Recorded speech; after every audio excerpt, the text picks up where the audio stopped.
Chapter: We are not afraid to die if we can all be together. I started the tour of whole world through ocean in July 1976 with my wife Mary, son Jonathan, who is only 6 years old, and my daughter Suzanne, who was 7. I myself was 37 years old and I was a businessman and wanted to explore the world by the same way which was adopted by James Cook 200 years earlier. We are planning this tour from past 16 years and have a 23-meter long boat made up of wood. Real beauty. We had spent months fitting it and testing it and named it Wave Walker. This trip was around 2,55,000 kilometers, and according to the estimation, we shall complete it in minimum 3 years. First leg of 1,05,000 kilometers passed smoothly. We sailed from the west coast of Africa to Cape Town. But the toughest part of this trip was the second stage of 1,50,000 kilometers on the world's roughest seas, which was the South Indian Ocean. We took two crewmen for our help, one Larry Vigil and other Swiss Herb, one American and other was from Switzerland. On our second day out of Cape Town, strong winds started to irritate us. But the winds were not the matter of concern. Problem was the big sized waves. On December 25, we reached 3,500 kilometers east of Cape Town. Weather was very bad, but we had Christmas tree with us and we spent a very good time. But I really wanted the weather to change. And it did, but for the worse. At the dawn of 2nd Jan, the size of the waves grew. When they came, our boat rose towards the sky. To control the air, we had only one storm jib. The screaming of wind spray was very painful for the ears. To slow down the boat, we dropped the storm jib and lashed heavily mooring rope across the stern, went through on life raft drill, and attached lifelines, donned oilskins, and life jackets.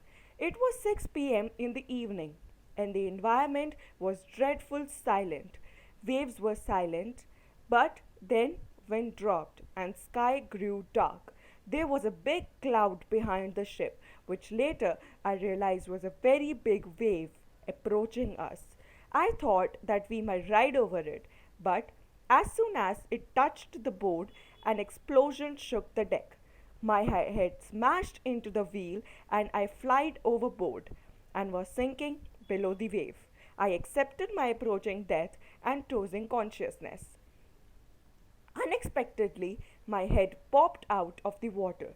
I was watching my boat, but it was almost horizontal. Then a wave hurled her up tight. My life rope was still connected with the boat. I grabbed the rope tight, but waves were tossing me around the deck like a ball. My left ribs cracked, my teeth were cracked, my mouth was filled with blood. I found the wheel and lined up stern for the next wave. There was water on all sides of boat. I realized that the ship also had water below. Suddenly, I heard a voice. We are sinking! We are sinking! I gave the wheel to my wife and went down to check them. I saw Larry and Herb were pumping to take out water from the boat. All the materials, clothes, charts, toys, etc., sloshed in deep water. I half swam, half crawled to their cabin. I asked them, Are you all right? Yes, they answered. But my hands hurts a bit, said Sue with bumped head. I had no time to worry about the bumped head. After finding a hammer, I struggled back on the deck. If I wouldn't make some repairs, we would surely sink. Somehow, I managed to stretch canvas and secure waterproofs along the holes. But we had a misfortune. The electric pump short circuited. The water level rose threateningly. But for our fortune, we had another spare pump. I connected it to an outpipe and thankfully it worked. The night dragged, where whole night we pumped and worked to push out the water. Nobody slept for a single second. We sent radio signals for help, but no answer. And I thought I was not surprised because we were in this remote corner of the world. Sue had swollen alarmingly. She had enormous black eyes and now she showed a deep cut on her arm. I asked why she hadn't made more of her injuries before this. She replied, I didn't want to worry you. By morning of 3 January, we had water levels sufficiently under control for us to take 2 hours rest in rotation, but we still had tremendous leak somewhere below the water line. We survived 15 hours on board, but now we didn't thought that the boat would even reach Australia. I checked my charts and calculated that there were 2 islands to east. One of them must be Amsterdam. On 4th January, we were continuously pumping water for 36 hours. At 4 p.m., black clouds appeared again. Winds were back and waves were getting higher. Weather was worse and by dawn of Jan 5, situation was getting desperate. Everyone was scared. When I went to comfort children, John asked, Daddy, are we going to die? I tried to assure him that we could make it. He went on that we aren't afraid to die.